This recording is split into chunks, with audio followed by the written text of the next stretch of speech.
GTV for unity and development. الحمد لله رب العالمين يا رب. الحمد لله الذي هدانا لهذا وما كنا لنهتدي لولا أن هدانا الله. الحمد لله الذي أنزل على عبده الكتاب ولم يجعل له عوجا قيما لينذر بأسا شديدا من لدنه ويبشر المؤمنين الذين يعملون الصالحات أن لهم أجرا حسنا ماكثين فيه أبدا وينذر الذين قالوا اتخذ الله ولدا. سبحانه. الحمد لله تتم الصالحات. الحمد لله نعمة الإسلام. الحمد لله amatenda amalungi ga Allah subhanahu wa ta'ala atuwadde ekyengera bulamu nga batannaba kubeera nga baba abalamu nga mutufu babayita abafu. Tusaba Allah abasonyiwa abasaasire ebyabasobako olugendo lwe batandise. Allah abeerenga abataasa ebibonerezo bya kabbuli, abawa obulungi obuli mu kinnya ekyo era abawonya obubi obukirimu. Allahumma amin. Allah tumwebaza alhamdulillah okubanga akyatuwadde entunnunsi nga mwatunga ekigendero kyokulabika nga gwe okyali mulamu nange ekigendererwa Allah yatugamba dda nti liyabluwakum ayyukum ahsanu amala, njagala kulaba ani analongoosa emirimu gye, ensonga lwaki okyali mulamu. Alhamdulillah Allah tumwebaza olw'ebyengero ebiyitivu byatuwa nga mutuusi tusobola kubimalayo kubibala ne bwe tuba nga tuyagadde tutya tusobola. Kyeva tugamba nti wa in ta'uddu ni'mata Allahi la tuhsuha, omutandika kubala byengera byembawa mutuufu temusobola kubimalayo. Tumwebaza Allah mwebaze gwe akyatunula akyayina eriiso lyo nga liraba bulungi nga bala batalitego ga lubindi. Webaza Allah gwe akyawulira nga bala babayita bakiggala. Webaza Allah gwe akyayina amagulu abiri nga bala bayita balema. Webaza Allah gwe akyayina ebiyungo byo byonna. Alhamdulillah. Era obeerenga buli kaseera omutendereza olw'okukuumira ebiyungo ebyo. Mwattu nno si kyakusaaga, kyaddala kyamaanyi okubeera nga okyayina ebiyungo. Ngezizaako okutenda Allah subhanahu wa ta'ala sisobola kumalayo matendo ge. Zizaako okusalira sallallahu alaihi wasallama oyatumanga rahmatan lil alamin nga kyakusaasiza eri ebitonde byonna, bashiran nga mawuwa mawulire amalungi wa nadhira era nga mutiisa eri abanayonoona. Sallallahu alaihi wasallama nga buli salira lumula omusalidde Allah akussaako ensaasira 10. Alhamdulillah akadde kano akaseera kano bannamukutu Global Television TV y'abannayuganda mwenna kutwaliza wamu abasiraamu n'abatali, akaseera kano kakitiibwa nnyo okubeera nga oyimirizaawo akalimiko notakajjaawo nobeera nga omanya ebigenda mu maaso mu ddiini eyo obuyisiraamu. Naawe atali mu isiraamu n'omanya ki ekigenda mu maaso mu busiraamu ku nsonga z'obusiraamu ez'enjawulo. Mu kaseera kano tugenda kutunuulira ku kye bayita eddaame. Eddaame abasinga obungi twakigayaaliriramu era tuli bagayaavu mu kyo. Ogenda okulaba nga bwe tuba tugenda e Makka nga buli muntu afaayo okubeera ng'akola eddaame. Abamu balyerabira, abamu tebalikolera ddala. Abala tulinda tumale kutuuka ku ssaawa ya kufa lyoke tutandika okulaama. Abalala twagalira ddala nakiwuliza era lyagamba noga nti byatandise ebyo nedda. Awo jjawaawo nedda, nze nkyaliwo.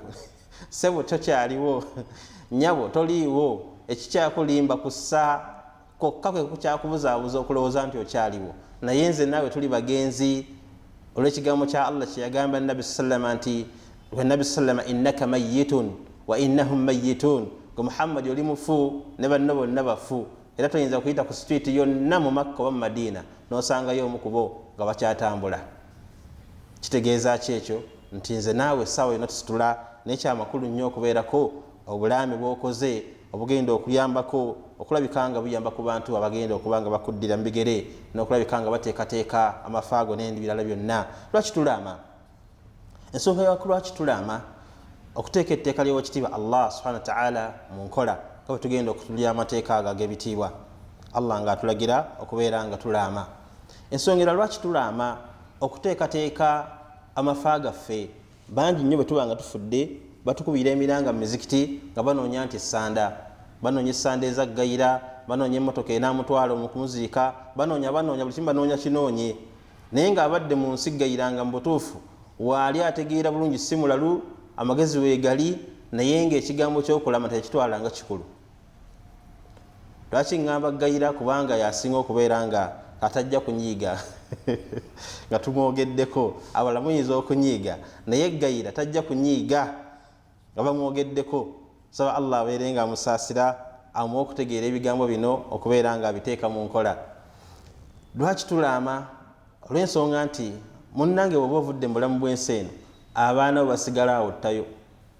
Anti kiki byewabalekera byonna byobadde okola byobadde okuŋŋaanya ebikumalidde obudde mu nsi muno byowangadde nga okuŋŋaanya nti nkola by'abaana nga bamu bwe tutera okugamba mutuufu bibeera byabatwazi. Anti kiki alina emmotoka taddayo kwogera nti yo, alina epoloti taddayo kumanya nti oba poloti yo, buli alina kyayina kyonna gobadde okolaga naye mukwano gwo bonna buli muntu asirikira kyayina kubanga gwogenze gwe abadde abimanyi nga tewabibuulira ku bantu bo. Enkola nneeyo si ntuufu ey'okusirikiranga ebintu n'otuuka okuva mu bulamu bw'ensi eno abaana ne bakubira emiranga mu mizikiti, abaana ne bagenda ku sitwiti, omukyala n'asigala nga munnamwandu ddala owa ddala atalina konna kaatandikirako naye nga bakwogerako eyo nti mutuufu obadde mugagga obadde olina ku maali naye nga emaali ogiteekamu ba mikwano. Wavudde mu bulamu bw'ensi eno ab'emikwano buli muntu n'anyigira kuli n'asirikira ekintu kyewamukwasa oba dduuka ng'edduuka yalisirikira tayinza nakwogera nti edduuka aja alinayo edduuka eyo.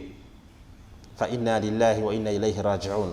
Daba mwattu boogenda obubi ennyo ddaba booleka abantu bo nga badaaga nga bakaaba naye nga mutuufu obadde mu nsi ng'otegeera bulungi ng'era bakuyita omusajja omukulu bakuyita omukyalo obuvunaanyizibwa naye ng'ekigambo ky'okulamba tewakiteekako birowoozo era teri n'amanyi bya bugagga byo, teri amanyi anaakuziika, teri amanyi anaakusaalira, teri amanyi baani abagenda okukunaaza. Ezimu ku nsonga lwaki tulaama mu ddaamu tuteekamu ensonga ezo nti gundi ne gundi bagenda okunnaaza baleme kulondera bulondezi bantu mu kidaala awo kuyita wayi ajati gundi amirati omanyi okunaaza budala omanyi okunaaza naawe gundi Sofia naawe omanyi okunaaza.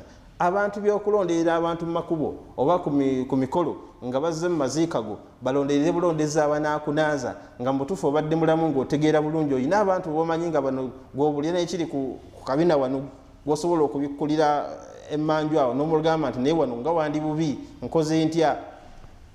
Abantu baabo ab'omunda abo basaana okubeera mu buwandiike nti ono yagenda okunnaaza negundi abantu nga 6 oba 7 abagenda okubeerawo mu kukola ku kunaazako. N'oteekawo embeera endala lwaki tulaama nti okulaga essente zikwatagana n'ebyessanda zo gye banaakuziika, abaana b'oyina abalenzi n'abawala ne bamaama baabwe n'essimu zaabwe n'oziteekamu n'amannya gaabwe n'ogateekamu ne batabani ne bakadde baabwe abazaana nabo n'obiteekamu n'ebyalo gye bava n'obiteekamu. Kubanga lwaki tukiraba nnyo abantu abagagga balina kantu nga bava mu bulamu bw'ensi eno buli muntu yenna ajja n'agamba nti nange mbadde muka haaji. Lwaki haaji obadde olina kasente obadde olina kantu. Kakati buli muntu yenna olw'okuba bamanyi nti abasiraamu bawasa abakyala basukka ku omu agamba nange mbadde muka haaji naye nga talina kakwate konna kakuyinako. Naye bw'obanga olese ekiraamu kiraga Afuswa mutabani muwala wa Haji Rubega ow'Egindi n'ennamba y'essimu n'ogiteekamu n'abaana bazadde nabo n'oteekamu amannya gaabwe. Kijja kuyamba nnyo abaana bo okubeera nga tebagabana bintu byabwe kubitwala balala ababbi n'abayaaye abafere bigende mu baana abatuufu obusika bubeere nga butambulira mu bantu abatuufu. Kale n'olw'ensonga eyo lwaki tulaama okulaga baani abanaakola ku maziika go ani agenda okusaalira. Kitera nnyo okulabika nga Osemaka wafudde naye ng'abaana bali mu mimwanyo eyo teri na mwana n'omu asobola kusaala amanyi nabo basaalira mayiti.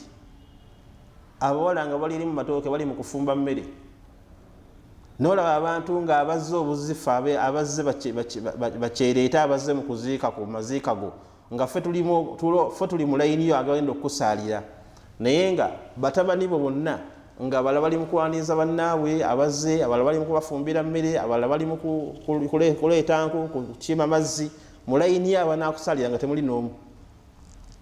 Tugamba nti kola eddaame ng'oteekateeka ani agenda okusaalira, baani abanaakulembera ejenezayo, baani abanaakusitula okutwala ku kabbuli, baani abagenda okukka mu kabbuli y'okuteekayo.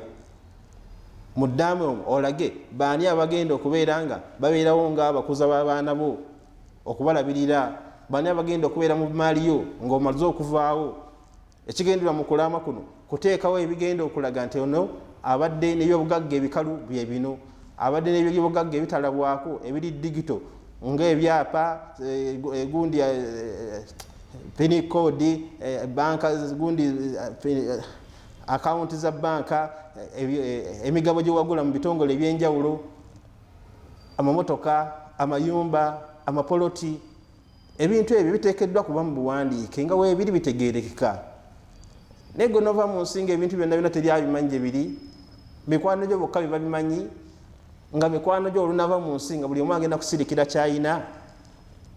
Tajja kijja okujjako abalimu okutya Katonda, abalimu okusaasira, yajja okuvaayo ayogere nti bannange mbadde mukwano nnyo gwa Haaji, temundaba okubeera nga tubadde tutambula nnyo naye poloti y'egindi abadde yagulayo poloti yiikabwe oba yiikabwe ziti, yajja okuvaayo ayogere. Naye bw'aba tayogedde bigenze, naye nga bibadde bikutwalira akadde okubeera ng'okola, olafuuba n'okuŋŋaanya edduniya yonna gy'okuŋŋaanyiza n'ogirekera abatwazi, kubanga ki tewatwala buvunaanyizibwa kubeera ng'okola ekiraamu. Bannenge ekigendwa mu kukola ekiraamu si nti alaama yafa. Abantu abamu balowooza nti bwe naalama munnaye nnyinza okufa. Gwe ne bw'otaalaama era ojja kufa, ne bw'onaalaama era n'ogenda, kubanga Katonda yennyini yagamba nti kullu nafsin dha'iqatul maut, buli kirina entunnunsi kyonna kigenda kukomba ku kagiraasi k'okufa. Saagala oddeyo olowooze nti bwe naalama nga nfa, nti oba bwe naaba siraami nja kubeerawo akabanga. Nedda ssebo, nedda nnyabo, essaawa yonna ositula, ekikulimba kyonna kussa kwe kukyakulimba, naye essaawa yonna ogenda. Si nti buli amala okulwala yalina okulaama. Abantu abamu batera okugamba nti ono kati engeri gy'alwadde akole eddaame, ayinza obutatuuka, ayinza obutamalaako, ayinza obutava ku ndiri. Kikulu nnyo nakyo ekyo. Bannaffe abali ku ndiri, kuba nkimanyi TVN eraba abantu bonna abali ku ndiri n'abalwadde n'abali mu malwaliro, omuntu wammwe oyo ali ku ndiri oyo akole obuwandiike, wajjewo abantu abavunaanyizibwa abamukwatako ennyo abakulu, bajje babeerenga babeerawo ng'ayogera nti nze gundi nami enkyali mulamu, bino bye binkwatako, ndi mutabani wa gundi ow'egindi, bino bye byange, bano bye baana bange, amannya n'ogalaga, abalenzi n'abawala n'ogalaga, bamaama waabwe abazaala, n'oteekamu ensonga ze zikukwatako. Bwe mbanga afudde bino na bino tebyabikolanga, bino bikolwanga ku maiti yange, tetulwangako bakazi, tetulwangako ki, mundekanga mu kisenge kyange abasemaka balina kuleka mu kisenge kyo, novaayo mu kaseera kakkunaaza. Naye buli muntu afa ne mujjawo entebe ne muteeka mu ddiiro, buli afa ne mujjawo entebe ne muteeka mu ddiiro. Basemaka bannamaka babeera mu bisenge byabwe kubanga babuvunaanyizibwa, bavaayo okugenda kubanaaza. Ne bazannyo ebyo akitegedde era n'abeera nga akiteeka mu ddaame lye olw'ensonga nti kyakitiibwa nnyo era kyongera okuwa ekitiibwa. Munnange eddaame lyo tulaga ebintu bingi, olaga biki byewadde obusiraamu, olaga abaana bo bwewazaala mu butali butuufu, n'ogamba nti Budala ono ne Hafusa ono ne Mayimuuna ono ne Hajara ono oba Sumayya ono oba Mustafa, abaana abo ebyabwe nabibawa nkyali mulamu, kubanga eshaliya ekugamba nti abo eshaliya tejja kubagabira, kubanga baana haramu tebafuna, tebasika, mwana haramu tasika. Kati ye bimuyita bimuwe nga okyali mulamu, oleme kumuteeka mu ddaame nti naye mwana wo, naye ng'omanyi enfuna egyo omufunamu teyali ya buntu bulamu, yali ya ffujjo. Wali okyali ne ffujjo mu nsi nga tosiba zipu, buli wamu wonna ozisumululirawo. Kaakati ebyavaamu n'ofuna abantu abo b'ogenda okwasalinga ewa Allah eyakugamba nti la takrabu zina innahu kana fahishata wa sa'a sabila. Yagamba togeza n'osemberera obwenzi, kkubo bbiira kikolwa kya buwemu. Mwattu n'otakitwala nga kikulu, bw'obadde olambika abaana b'oyina, abo nabo n'obateeka mu nsonga abaana abo obwenzi baana ba mukyala. Omukyala yajja obateeka mu ddaame lye, gwe beesonyiwe ebyayo bibawe ng'okyali mulamu, baleme kuba nti bayingira mu bintu by'abana abaana aba halaali bewasa mu halaali. Era obategeeze mu kiraamu okiragamu nti gundi ne gundi ne gundi ebyo byenna bimu watakyabanja, kubanga abantu bamanyi nti abaana babayenda bwenzi. Naye bano bowadde ku ddaama abantu abakulu, kuba wamala oddikola waako abantu abakukwatako ab'omunda. Imaamu otateekwa kubulako, oba seekawo tateekwa kubulako ku bantu abo bogenda okuba ku kiraamu. Lwaki? Be bagenda okujja okuyambako okulambika ensonga n'okulannamya buli kimu kyonna, nti omukulu ono bwe yali alaama yagenda bwati ne bwati, ne gundi oliwo yini naye aleete nga naye bikwatagana n'ebibyo. Era buli mwaka okyusa, kuba buli mwaka tulina bye tweyongera okufuna. Walaama luli nga tolina mukyala, kati laama ng'omukyalo omufunye, ddamu olaame ng'ofunye omwana. Bw'onaafunayo ku byobugagga era olaame. Buli mwaka okyusa eddaame eryo, oba n'obaako kyoyongeramu oba n'obaako kyojjamu. Tokola kiraamo kimu nebivaako n'okola kiraamo olina kya myaka 8, okuva bukyolaama myaka 8 toddangamu kulaama kiraamo kirala. Enkola eyo teba ya buvunaanyizibwa, teba ya buntu bulamu. Tugamba nti tubeere nga tumanya nti okulaama kuno tteeka lya Katonda kusinziira ku aya Allah zagenda okutegeeza mu kitabu kyekituufu Qur'an al-Karim.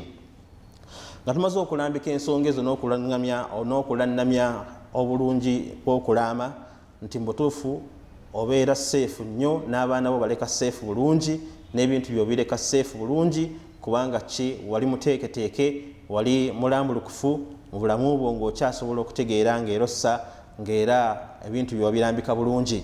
Allah wekitiibwa subhanahu wa ta'ala ategeeza mu suratu al-Baqara sura ya 2 aya 18 ba'da a'udhu billahi minash shaitani rajim bismillahir rahmanir rahim kutiba alaykum idha hadara ahadakum al-maut in taraka khayran al-wasiyatu lilwalidayn wal-aqrabin bil ma'rufi haqqan 'ala al-muttaqin.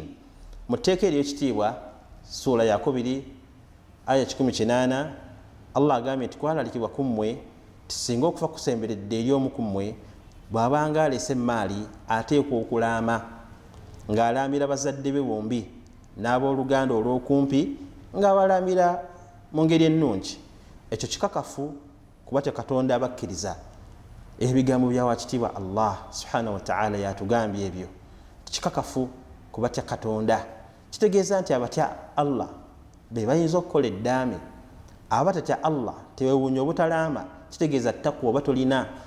Bw'otalaama oba tolina ttakuwa. Abalala bagamba nti nze munnaye naalaama ki, nze kati nina kaki, siina ke nali mupangisa kati nze nnaame ki. Oyina engoye, oyinanga byokugamba byonna, oyina abaana, oyina abooluganda, oyina ab'emikwano, oyina bataata, oyina basenga, oyina ebyo byonna by'oyina. Bagamba nti kola ekiraamo. Si nti omala kuba na poloti, omala kuba na mayumba, omala kuba na mamotoka oli okola eddaame. Nkulambikidde n'ekulaga nti mu ddaame mwolaga abaana b'oyina, olaga abakyala, olaga abaami, olaga omwami, olaga buli kyoyina n'okiraga mu kiraamu omwo. Si nti omala kuba na ndulundu ya bintu olyoka okola obulaame. Tulabye mu tteeka eryo nga Allah atugambye nti kikakafu kuba Katonda ekyokukola obulaame. Mu aya endala 180 ageze mu maaso Allah n'atugamba mu sura ey'okubiri فمن بدله بعدما سمعه فإنما إثمه على الذين يبدلونه إن الله سميع عليم. n'omuntu yenna akyusa ekiraamo oluvannyuma lw'okubeera ng'akiwulidde, mazima kibi nnyo ekyo era kiri ku abo ababa bakyusizza. Mazima Allah awulira era amanyi. Bangi nnyo mu bantu baffe tukwasa ebiraamo, wamala okulaba nga ovuddewo ng'abaako layini gyayongeramu. Era nkugamba nti bw'oba olaama n'obaawo ebbanga lyoleseewo, ebbanga eryo libaako engeri gy'olisazaamu, olyaleme kubaako byayongeramu, kubanga ebbanga eryo lyoleseewo bw'onaaba ovudde mu nsi olajja kukwata akalamu agende ayongerewo ekigambo. Kyobola bagamba nti gabako kopi zibeerenga nnyo oba 3 oba 5. Lwaki?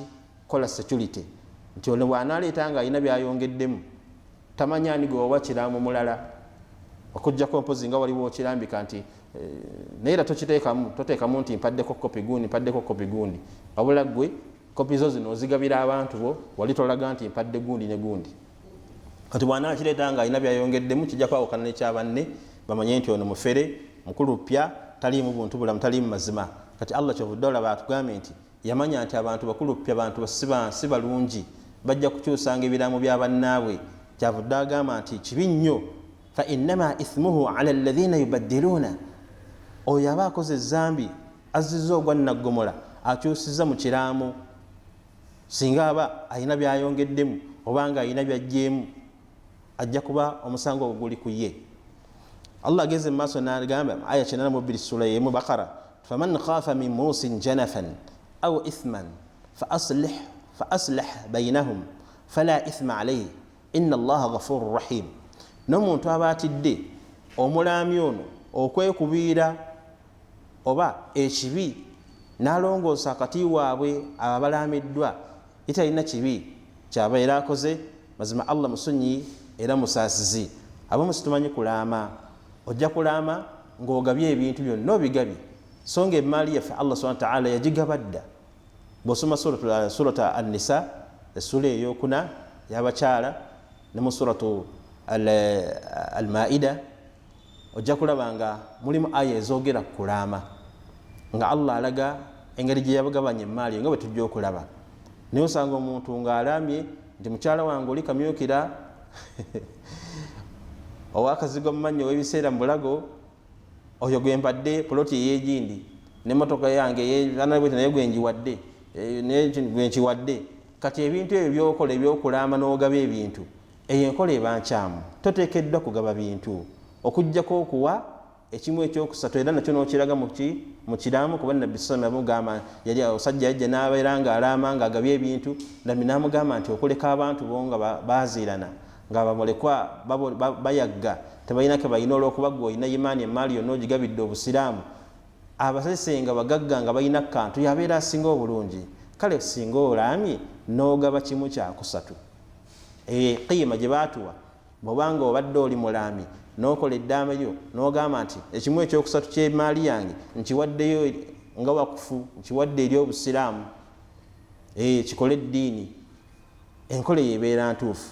Naye ogamba nti mwana wange gundi muwadde poloti eno omwana wange gundi muwadde kino naye nga boowa bonna Allah yabawadda yabalambika bye balina okufuna nga bwe tunaalaba mu maaso awo okuggyako bagambye wa abo bateteekeddwa kuweebwa Allah baataagabira abo b'olina okuwa. Naye be yawa totukirizibwa kubawa era tokkirizibwa kulaama nga ogabanya emaali ojja kubanga oyingidde mu bwakabaka bw'ekitiibwa Allah ng'otandise okubeera nga osumulula ebitannaba kujja. Allah atugambye nti abaana abalongoosezza mu kulaama kw'omuntu ono alaamye bajja kuba tebalina zambi lye bakoze kubanga omuntu ayinza okulaama ng'alaamye bubi n'agamba nze munkubiranga endongo nga muntwala okunziika. Kati bwe tusobola kubikkiriza mu kiraamu tulina bijjamu munsomeranga ettalakaini munyimbiranga emaiti yange mugirekangawo mu lugye okumala ennaku 3 ebintu ebitateekeddwa kagamba ebitali ku mulamwa gwa ddiini ebyo tubina obitereeza bwe tuwe ekiraamu kyo ng'okiteddetaddemu ebintu ebitali ku mulamwa tubijjamu kibola bagamba ng'ogenda okulaama leeta abamanyi abagenda okukulambika okukuluŋŋamya biki batateekwa kulaama biki batateekwa kuteeka mu kiraamu. So sikuddeeyo ggwe ku kisenge kyo n'okiwandiika nga ggwe naye nga tolina aluŋŋamya tolina kutereeza mu kulaama. Bagamba beerewo omuntu omumanyi amanyi ku ddiini agenda okugamba nti akyo tebakiwandiika oba ewandiika bwoti kyola siggwe ateekeddwa okuba nga gwe owandiika wekka era nakyo tukitegeere bulungi. Wateekeddwa okubaawo omuwandiisi nga naye mwesigwa muntu mulamu w'amazima wa mizi so naagenda okusamwasa munyigemu ennaku 2-3 agambe nange wanteeka ne mu kiraamu kyo nze sijja na kubikolayo ebyo olabye. Kati abantu abatali bantu balamu n'abantu abatalina mizi tobaleetanga mu kiraamu kyo kubanga bajja kukuswaza n'okutandika okwogera ebyama byo abantu byebadde tebamanyi. Bagamba leeta abantu balamu omuntu gwe weesiga nga tasamwasamwa na bigambo akuwandikira oba tomanyi kuwandiika kale oba abeerewo n'okukuluŋŋamya mu mpandiika y'ekiraamu kyo osobole okulabika nga tokola nsobi. Ati Allah atugambye nti anaakikyusa ekiraamu ekyo ng'ayagala kulongoosa oyo talina zambi lyabeera akoze. Allah agenze mu maaso n'atugamba mu suratu an-nisa sura y'abakyala ey'okuna aya 8 Allah agamba a'udhu billahi minash shaitani rajim wa idha hadara al-qismatu ulul qurba wal yatama wal masakin farzuquhum minhu wa qulu lahum qawlan ma'rufa. Babanga abooluganda ne bamulekwa n'abanaku nga basembedde mu kiseera ky'okugaba emaali y'obusika mubagabirengako era mubagambenga ekigambo ekirungi so si kubaboggolera. Mwe mwagala ki wano mu kiraamu mwe muli babagambyeko nti muliddayo mwe muli mulyoke mwereete wano eno maali yaffe si yammwe era mutuviire enjogera si ntuufu. Abantu bano babaddenga n'omuntu ono ng'akyali mulamu nga balina engeri gye bakolagana naye babeera nga we bali mu kaseera k'okugaba emaali Katonda agambye nti mubawangako kubanga babaddeko obuweereza batuusa ku muntu ono. Oluusamu babadde bakozi be mugabagabanya emaali naye nga mutuufu nabo oluusi we bali awo kubanga ennaku ebali omukama waabwe agenze. Kaseera ako Allah agambye nti abo nabo mulabiranga ddala. Waliwo abooluganda, kubanga omusajja ono yafudde, bw'aba ayina abaana omukyala ayina abaana, abooluganda bayinza obutajja. Abooluganda bajja kujja nga toyina mwana gwe waleseewo, mukadde we taliiwo, awo abooluganda bayingirawo nga tolaba ennaku zino abantu baweddemu ensa n'empisa. Ogenda okulaba nga bagoba abantu abateekeddwa okufuna emmaali y'obusika nibo bagoba. Abooluganda mubeere n'empisa bakulu. Abooluganda lwaffe ab'eŋŋanda mutuyambeko. Bwe mulabanga munnammwe ng'afudde ayina mukadde we, ayina nnamwandu, ayina abaana, mubeerenga wala. Bano abamanyi bajja kumala kubayita babweke babawa kubanga Allah yalabika bulungi bani abalina okufuna ku mmaali y'omuntu ono abadde ayina abaana ng'ayina n'abakadde. Abooluganda mujja luvannyuma nnyo, naye olwaleero ogenda okulaba nga abooluganda bagoba nnamwandu mu nnyumba. Pamu bintu bya muganda waffe tuviire genda. Abaana bamulekwa abalina okufuna ku mmaali nabo ne babagoba bukazi bwattu, busajja bwattu, obusanga buli eyo ku mbalaza, buli emmanji w'amafumbiro butudde eyo bukulukusizeeyo amaziga, anti babugobye mu mmaali ya mukadde waabwe. Abalala bagenze ku streeti, osanga abaana bali ku streeti naye nga bakadde baba ayina emmaali, abooluganda ne bagikatamu ne bagirya, abaana ne bagoba ne bagenda ku nguudo. Enkola eyo nkyamu era si ntuufu. Tugezeeko okubeera nga tumanya ebigambo by'ekitiibwa Allah tubiteeke mu nkola, tuleme kusiiwuka mpisa na kukyayisa bantu ddiini na kuvumaganya busiraamu nga tugamba mbu eyo ddiini bwete bwegamba. Nedda.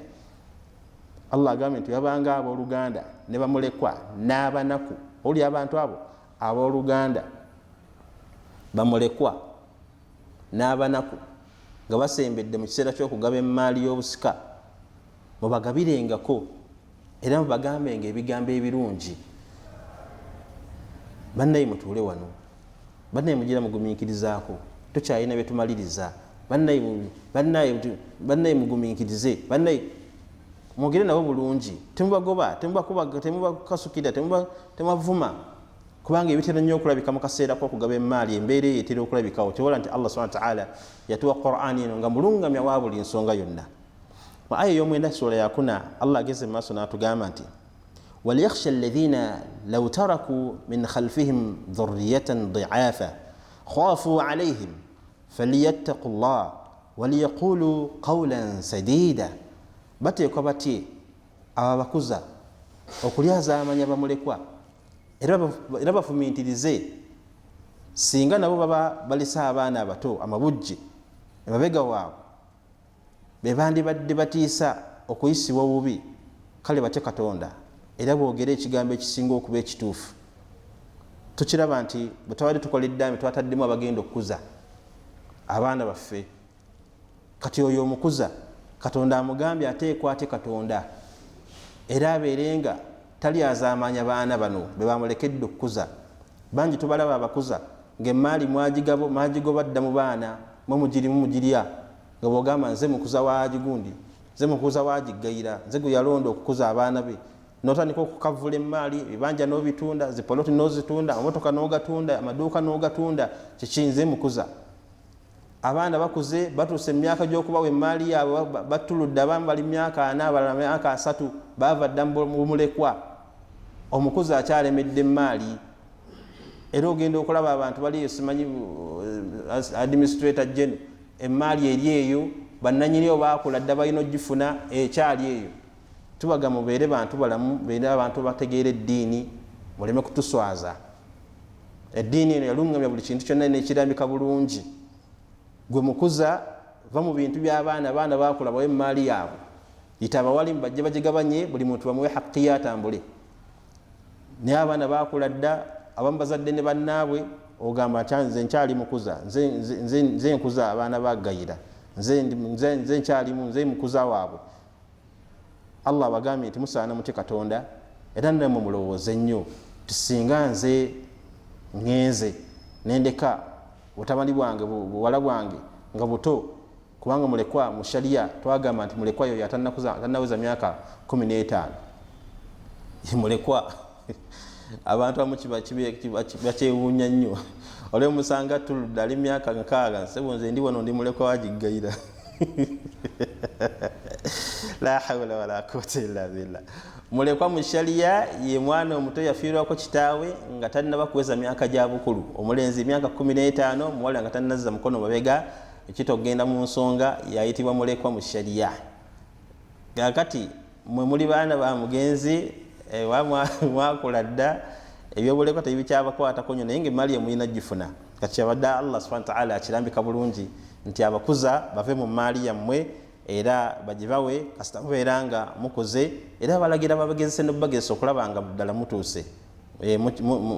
Kati mutegeera babagamba babagezese bano abaana abalekeddwa ng'omukuza bagamba bagezese, tobateera buteezi maali bwotyo, nedda sooka obagezeseemu, omuleke mu dduuka okumala omwaka olabe emmaali anaaba ekyalimu oba anaasobola okuba n'amagezi agasuubula endala oba abamu balina kampuni eyo togiteera buteezi baana olw'okubanga gwe mukuza olidde ebyokulya emmaali ya mulekwa, nedda tugamba nti bagezeseemu olabe nti basobola okusigaza obuvunaanyizibwa obw'okukuuma emmaali yaabwe n'okuba nti batuuka mu kaseera k'okukigabanga weeri.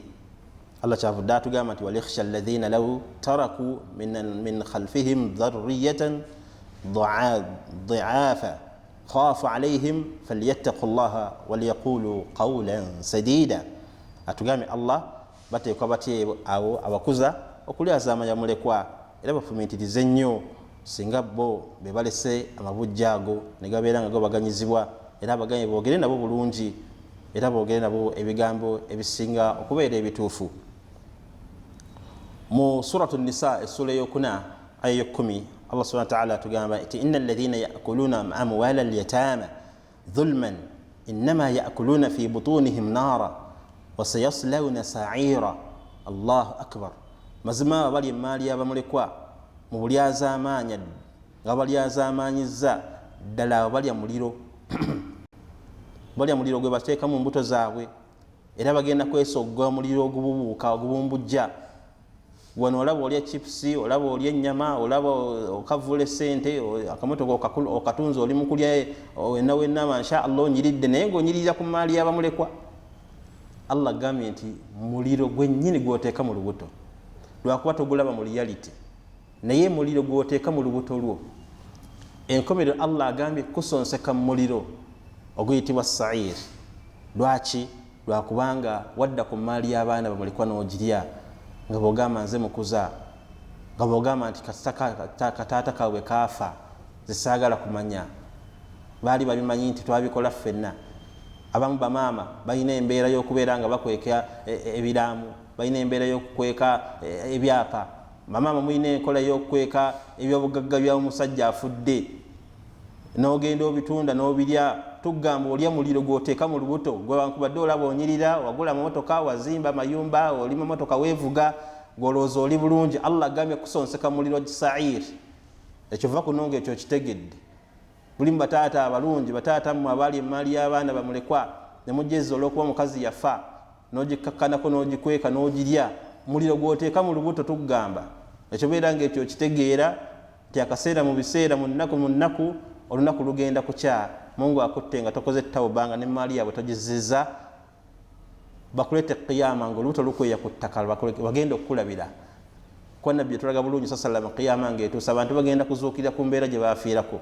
Gwe yafiira mu kulya emmaali y'abamulekwa ogenda kujja ng'olubuto lukweya ku ttaka lugezze, lulimu omuliro, lulimu ebisota, lubumbujja omuliro. Kwe bagenda okutegeera nti munnaffe oyo yali muzibu, emmaali yali ewera, anti bakulaba wenna olubuto lukusinga obuwanvu lukweya mu ttaka. Lwaki? Lujjudde omuliro olw'okubanga emmaali yawalira ddala akawera. Kitwekesa yenna abeera asigaza obuvunaanyizibwa bw'okulabirira bamulekwa. Emmaali eyo togirya kumalawo, obula lya akasaanidde akasobola okulabika ng'ogikuuma ebeere nga abaana bagisanga nga emmaali yaabwe weeri nga togimazeewo, kubanga Allah ayogedde ekigambo kyewuunyisa era kitiisa nnyo ekyokubeera nga yenna ali emmaali ya mulekwa muliro gwabeera ateeka mu lubuto. Tusaba Allah atuyambeko, atusaasire olw'ensonga nti ebigambo bino tubyogera abantu ne batabitwala nga bikulu, abamu ne babiyita byakusaaga, naye nga mu butuufu kibi nnyo. Abamu tuli wano tukaddiye naye nga emmaali gye tulimu maali y'abamulekwa, ng'ogiriridde akabanga ssebo obwana wabugoba obwana bwa muganda wabugoba tebumanyikiddwa na gye buli ne bagamba obulungi tolina otandikira naye maali yaabwe ogikakkanako n'ogikavula n'ogirya kati tugamba nti beera mwegendereza akaseera nga tekannatuukaako ak'okwejjusa ak'okuluma obujiji ak'okubeera nga ogenda kutuuka mu maaso g'ekitiibwa Allah nga mutuufu musungwavu gy'oli lwaki olw'ebyo wakavula olw'ebyo walya nga mutuufu obirya dhuluman mu bulyazaamaanya mu sura eno eyokuna Allah subhanahu wa ta'ala agenda mu maaso atulaga aya ey'11 ba'da billahi minash shaitani rajim aya zino kirungi nnyo okubeera nga ofuna akakalaamu n'okakwata n'owandiika n'ogenda ewa sseekawo n'akulangulira n'akuddiramu ebigambo bino kubanga bamu tetufuna budde busobola kujja mu mayumba gammwe bategeeza bigambo bino n'obiwulya buwulizi ku leediyo ku tv n'obeera ng'ojjako naye nga bikulu sura yakuna aya 11 Allah agenda mu maaso atulaga kubanga abantu bwe tuba tufudde abamu tubeera bafumbo kati abafumbo abo tekirera kulabika ng'omusajja afiiridde omukyala ne bamuwa ku maali bagobya lumiro genda tuviire va mu maali ya muwala waffe gyatambula genda olaba olina abakazi bangi genda bagobaganya ng'ekyonziira ne batamanya nti gwe olina hakkiyo mu maali ya mukyalawo kubanga ebimu ku bigendera by'okufumbirwa oba okuwasa mulimu okugaba n'ebyobusika mukyala wabanga gw'osoosa okufa omwami we alina omugabo gwe Allah gwe yamuwa omwami bwe gw'osoosa okufa omukyala alina omugabo gwe mu maali yo kati Allah agamba mu sura eno eyokuna aya 11 ba'da billahi minash shaitani rajim yusikum Allahu fi awladikum lidhakari mithlu hadhi al-unthayayn fa in kana nisaa fawqa ithnatayn falahunna thulutha ma tarak wa in kanat wahidatan falaha an-nisf wa li abawayhi likulli wahidin minhuma as-sudus mimma tarak in kana lahu walad فإن لم يكن له ولد وورثه أبواه فلأمه الثلث فإن كان له إخوة فلأمه السدس من بعد وصية يوصي بها أو دين آباؤكم وأبناؤكم لا تدرون أيهم أقرب لكم نفعا فريضة من الله إن الله كان عليما حكيما متكي الله قامي انت أبلامرا إنغبني يمالي وبسكا Allah yagamba abalamira engabanya y'emmaali y'obusika mu abantu ababeera bafudde ne muleka amalaame engabanya y'emmaali eyo Katonda yagirambika bulungi n'agamba nti abaana bammwe alina omusajja ow'omulenzi ekyenkanyi ky'omugabo gw'abakazi ababiri kitegeeza omulenzi oleka abaana abawala n'abalenzi abalenzi bafuna bibiri ebyabawala Allah yagambye babeera abakazi babiri obanga basukka ababiri balina bibiri byakusatu mu ebyo omufu byabalese naye baba omuwala nga ali omu yekka alina kimu kyakubiri n'abazadde be oyo omufu buli omu ku bombiriri alina kimu kya mukaaga bw'abanga omufu alina omwana kyokka bw'abanga talina mwana ne bamusikira bakadde be basikira ono omuntu afudde nga talina baana bakadde be bamusikira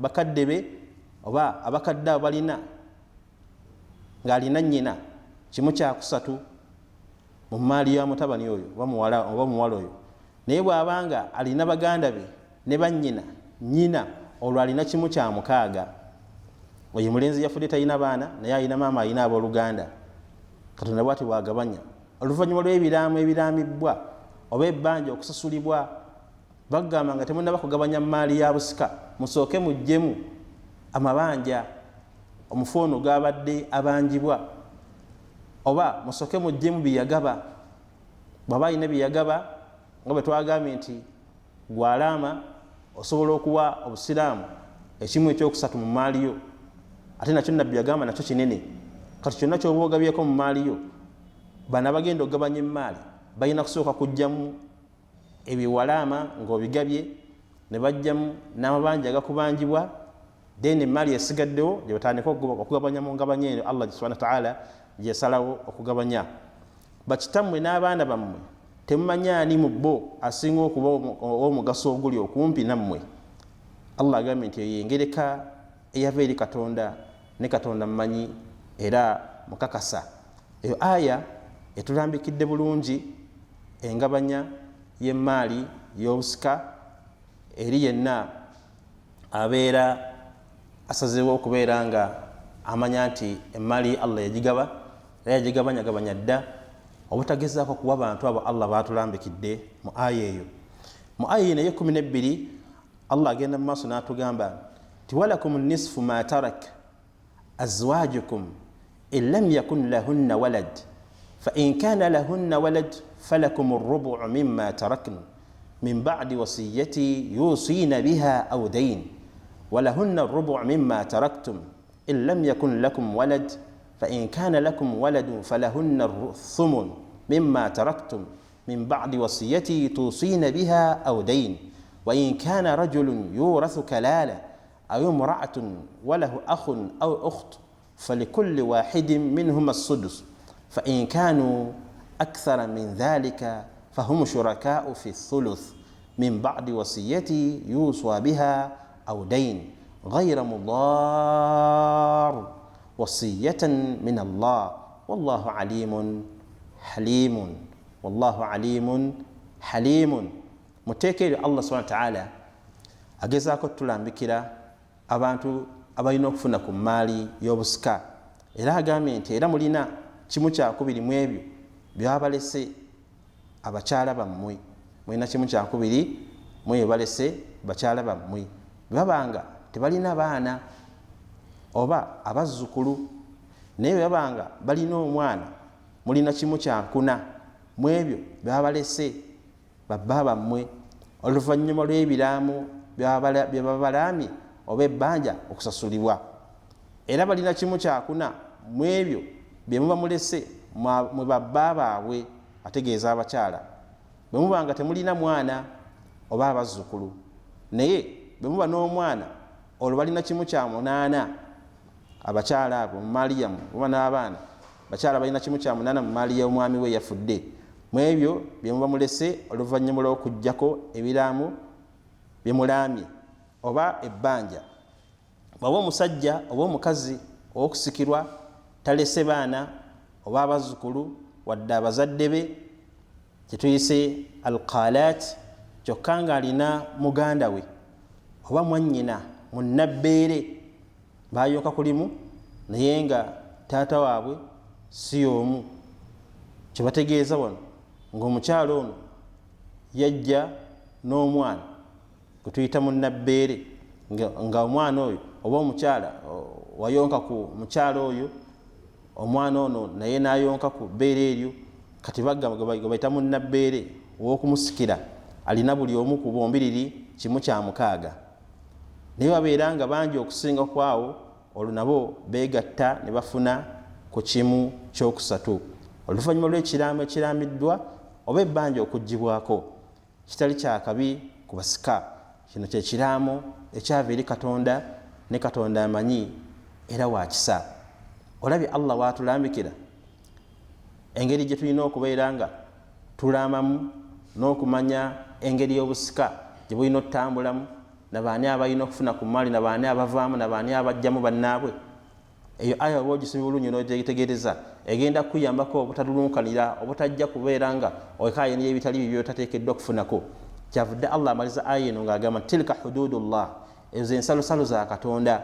waman yutii llaha wa rasulahu, yenna anaagonderanga Katonda n'omubaka we, yudkhiluhu jannatin tajri min tahtiha al-anhar, agenda muyingiza mu jjanna ezikulukutiramu wansi waazo emigga, khalidina fiha, abeereyo bugenderevu. wa dhalika al-fawzu al-azim, okonno kwe kwesiima okugobola okwannamaddala era okusembayo okubeera nga kwa ku ntikko eri yonna abeera atambudde obulungi nga Katonda bwe yalambika bwe yalannamya engabanya y'obusika. Tubeere bagonvu era abawulize ku bigambo by'ekitiibwa Allah. Effujjo tulirekeraawo. Waliwo abantu abalina effujjo mu kugabanya emaali y'obusika. Waliwo omukyala gwe baatugamba nti bajja okugaba emaali y'omwami we n'ayingira mu kisenge nga balina bye bamutumye, yajja yeeyambudde yenna engeri zonna talina ku mubiri.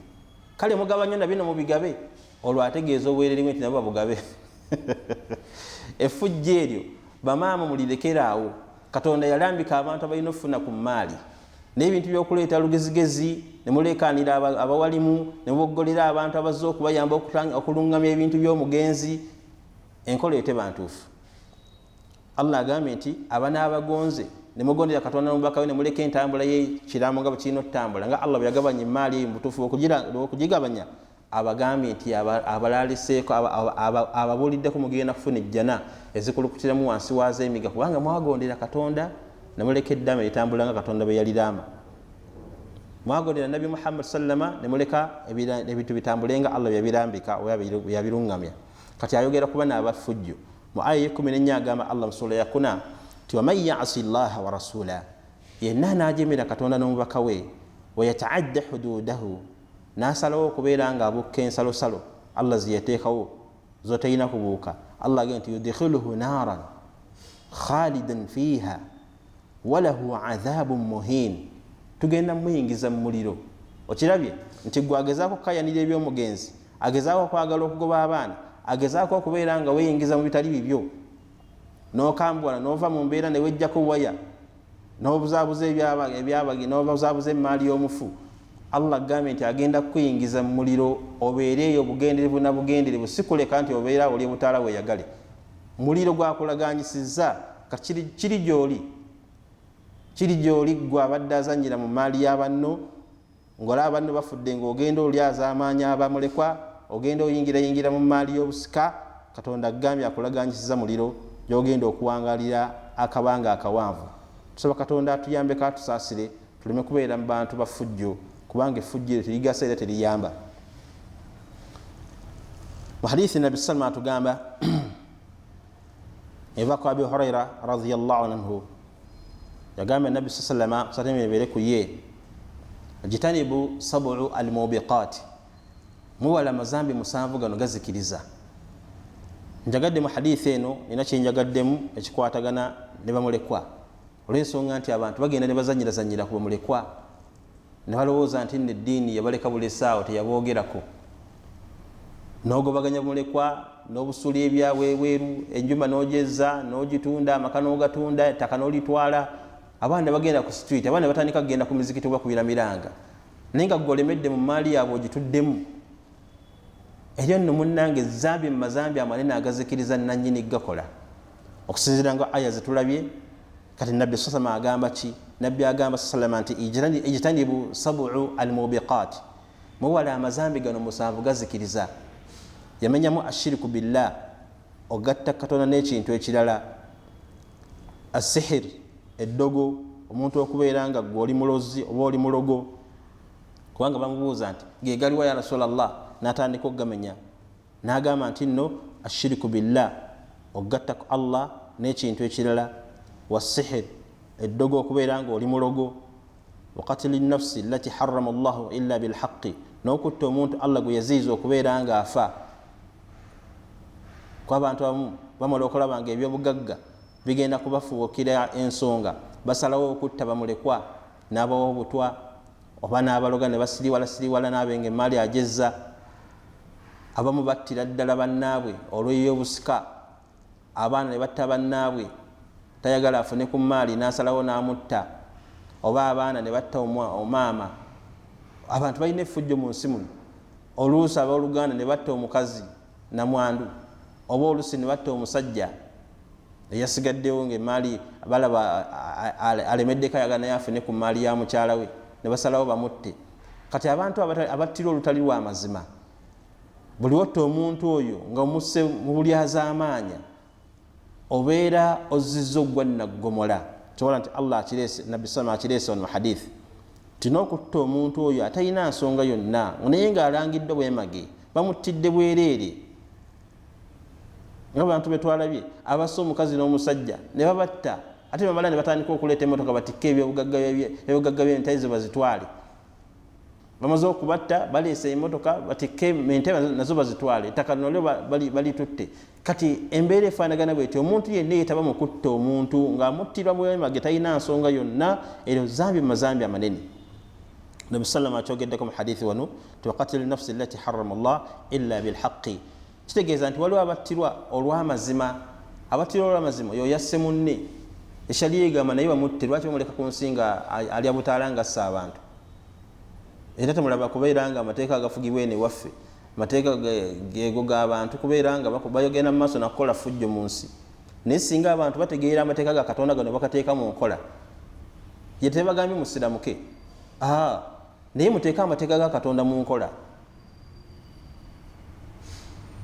kati etteeka ngeri omuntu asse munne lwaki muleka n'alya emmere mufunye obukakafu obutuufu naye attibwe ensi emanye nti munnaffe buli wonattanga abantu nawe ojjanga kufa naye kasaalekwa n'agenda wali eruzina n'atandika okulya neeyagala n'abeeraawo nosanga anyirira talina na tabbu yonna n'amanya nti nja mutta amalayo emyaka gyange 2 bante ngera akumawatta abalanga era addayo alya emmere ya Katonda amateeka ago abapalamenti mutuyambeko muteeka amateeka ga Katonda gano mu nkola enseefu n'emirembe kubanga gye gali bantu bali mirembe teri kuttatta bantu bintu byakusaagasaaga ebyo naye kati omuntu atta omuntu olw'emmaali kubanga emmaali y'obusika abantu ebawoomera nnyo emmaali etuwoomera nnyo ey'obusika oli asalawo atte munne naye nga nannyini kugikola naye yagirese lwaki otta abantu olw'okubanga ebyobusika olw'okuba emmaali kati Allah agambye nti omuntu oyo yatta abantu nga battira bwemage naye asaana kuvaawo era limu ku mazambi amanene lyabaakoze okutta omuntu nga mutuufu talina nsonga wabula bamulanze bwereere Allah agenda maaso n'agamba manya nabi sama agenda maaso okutegeeza mu hadithi wa aqlu riba n'okulya emmaali ey'enfissi eya interest wa aqlu mal al yatim n'okulya emmaali y'abamulekwa kibadde njagala mu hadithi eno okulya emmaali y'abamulekwa mu hadithi eno nabbi ekiraganga limu ku mazambi amanene agatasaana kwesembereza muntu yenna omuntu mulamu twewala okulya emmaali y'abamulekwa bannaaye Katonda agambye nti oba olya muliro gwoteeka mu lubuto newankubadde gwe olaba olya ennyama olya emiceere olya piraawo olya biki olya bicepere onyirira manya nti muliro gwonyirira onyirira jahannamu sairi Allah gyagenda okuteeka ebyaddala kuyinza biyita ebyokusaaga omuliro gwolya gwotuddemu gwolya era qiyama ogenda kuzuukiranga wenna olubuto lwonna lukweya ku ttaka lwakulya emmaali y'abamulekwa kwani nabbi akirese mazambi amanene gatugambye okwewala atugambye twewalire ddala okulya emmaali y'abamulekwa watawalla yawmu zahfu okudduka mu ddwala ly'omutalo lw'eddiini amagye g'abakufaaru n'abasiraamu ogasinkanira okudduka mu lutalo lw'eddiini n'oga nti nze binangwa nkoto saagala kumanya sirina galeka bwana bwange sirina galeka mmaali yange n'omukyala wange omugole gwonna nkawasa nze saagala kumanya ekyo kyokoze ekyo n'odduka mu lutalo lw'eddiini oba okoze mazambi amanene mu hadithi eyo njagaddemu obubaka obwo obw'okubeera nga okulya emmaali y'abamulekwa bannaye tubeere bantu balamu ebigambo bya Katonda bino bwe tuba tubiwulidde tugezeeko biteeka mu nkola n'okubeera nga tubitegeeza bannaffe abatasobodde kubeera ku mukutu abamu TV zaffe zirikodinga emisomo ng'egyo mugikutte ogirikodinze abantu bo nga bazze mulina emikolo muteekerengako abantu emisomo ng'egyo abantu bawangale nga bamanyi eddiini yaabwe kuba nti bafuna budde buwuliza irimu bali mu busuubuzi bali mu mabutale bali mu bitwende ebyenjawulo tebafuna budde buwuliza irimu ng'eno oluusi irimu eno bagenda ogituteerako oluusi amu nga tuvudde waka abamu olw'eggulo nga okuddewo okomyewo okooye nga webase n'otagiwuliriza kati abalina TV ezirikodinga mulodikodingenga emisomo nga gino mu kaseera kammwe akeddimu guteekeko oguwulirize gukulungame gukulambike bweteba olina okuwangala mu busiraamu si kituufu okuwangala mu busiraamu nga gweolinga kyetwala byoyagala byokola weeyisanga bw'oyagala eno ddiini gye wajjamu ddiini busiraamu ddiini ya nteeketeeke yateekateeka dde abantu era Katonda yalungamya dde amateeka ge mu kitabo kye ekituufu Qur'an tugezeeko okuwuliriza ebigambo ebitubuulirwa tugezeeko okutegeera ebigambo bya Katonda bino tubiteeke mu nkola ebyo biteeka okuteekwa ku mu nkola era tubeere nga tutuusa n'amawulire gano kuba nnaffe abatasobodde kubeerawo kati gwe obadde nga tokimanyi nti eddaami Katonda alyogerako mu Qur'an era nga buli bagamba okulama oga nti naye nambe bwe naafiira naye nga mu hadithi eno Nabbi Sami yatugamba tosulange ebiro 3 okuggyako ng'eddaami lyo likuli mitwe etu yenna omuntu omukulu omuyisiraamu omukkiriza tosulanga ennaku 3 nabbi akuganye sallallahu alaihi wasallama wabula nga ekiramu kyo kiri makutuba kiwandiikiddwa niwe akusula ebiro bimeka abamu tuli myaka nkaaga ogamba okyaliwo myaka 5 ogamba okyaliwo myaka 4 ogamba gwe okyaliwo tolina ddaame beera musajja musiraamu beera mukyala musiraamu wandiika ekiraamu ebiramu ebiri wano ku Gaddafi Mosque jangu okubeewa kulaga engeri gye balambika ebiramu ebyo engeri gye balamamu tuyite tujje tukulambikira ensonga engeri gye balamamu kuba kugambye nti eddaame liteekwa okubaawo n'omuntu asobola okukuluŋŋamya ng'omugamba nti bannange njagala okukola ekiraamo kyange naye njagala okubeerawo omuntu annannuŋŋamye jangu mu shariya wano shariya y'obusiraamu ku Gaddafi Mosque bakuluŋŋamye bayita imaamu wo ku kitundu kubanga oyinza okuba oli wala ne Gaddafi neyitawo ku imaamu wo gwokkiririzaamu ajja abeerewo mu kulaba ekiraamo kyo bwe kirina okutambula n'okukuluŋŋama engeri gy'olina okulamamu naye embeera y'okubeera nga obeera mu busiraamu ng'okola gwa kusaala kusiiba genda makka kola ssente naye nga tolina kiraamo enkola eyo si ntuufu kuba tubagambye nti ebigenda mu kulama si nti buli alama yagenda okufa okulama kuno kuteekateeka mateeka ga Katonda gano mu nkola kyekigendeerwa ekyokulala okulambika ebinaakolebwa ku mayiti yo baani abanaakusaalira baani abanaakunaaza baani abagenda okuzinga baani abagenda okusaalira baani abagenda okuteeka mu kabbuli olina bonna obalambika ko omuntu ajja kuva eri olw'okubanga akubaddeko n'akakuku akuteekeko mu kabbuli nga bwakukomekkereza nti era kale era komaweero ddeyo twala ettaka lyaffe era kale akuteekayo bwakukomekkereza ebigambo kuba abantu si nti buli bontu bonna abajja mu kufiirwa nti babazze kulumwa nti wafudde bamu bajja kukakasa nti nono naye afa engeri gy'abadde yisaamu mu nsi naye yafudde nga bazze kakasa nti naye wafudde kati gojja kubanga tewakola ddaame abantu kiko ekyo ng'agenda kujja kukomekkereza nti kale era komawo akuteekako ebitiyo nga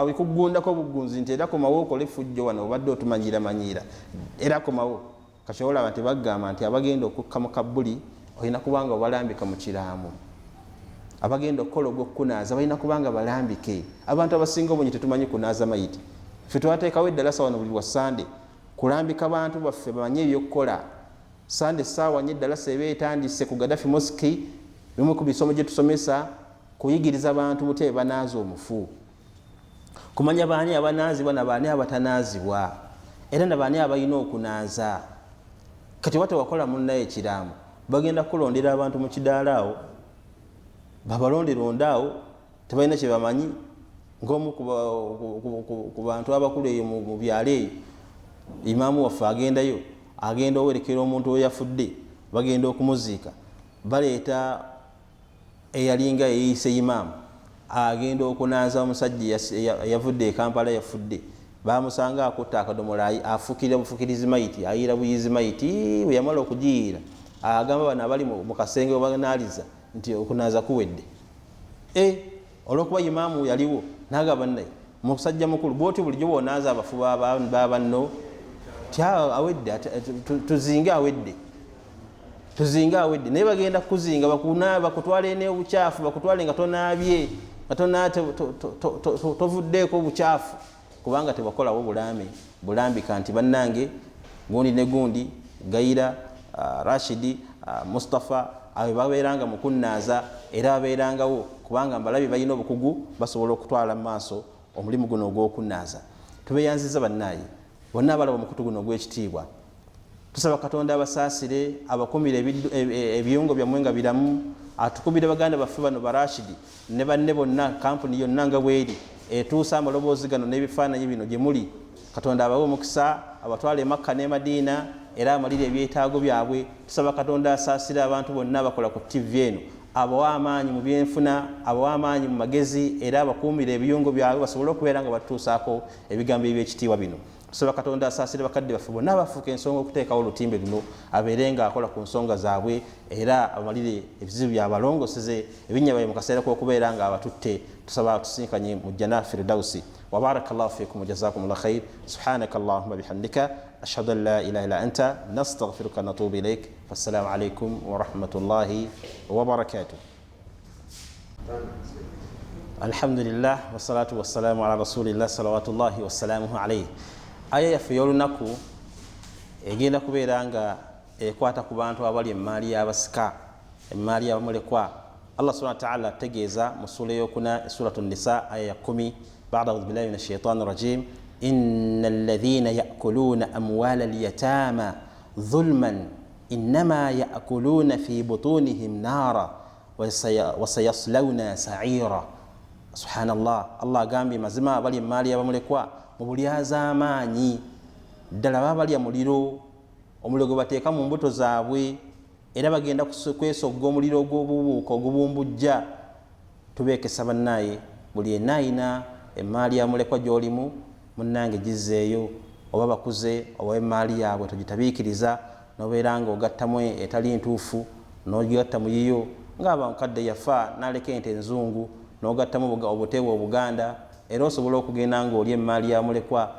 Abamu tulya amaduuka gaabwe, tulya amayumba gaabwe netugalya, abamu netubagobera ddala netubajjira ddala mu bizinesi netubagobaganya olw'okubanga omukadde waabwe yava mu bulamu bw'ensi eno. Kale tugamba nti aye tubeere nga tugirowoozaako nnyo buli obeera nga olekedde obuvunaanyizibwa okulabirira bamulekwa emaali yaabwe.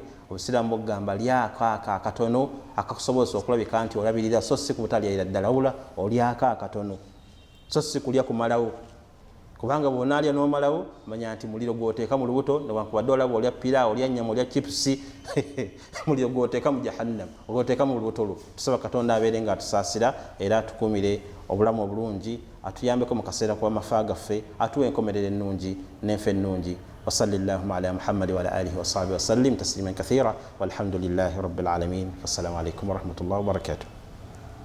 GTV, for unity and development.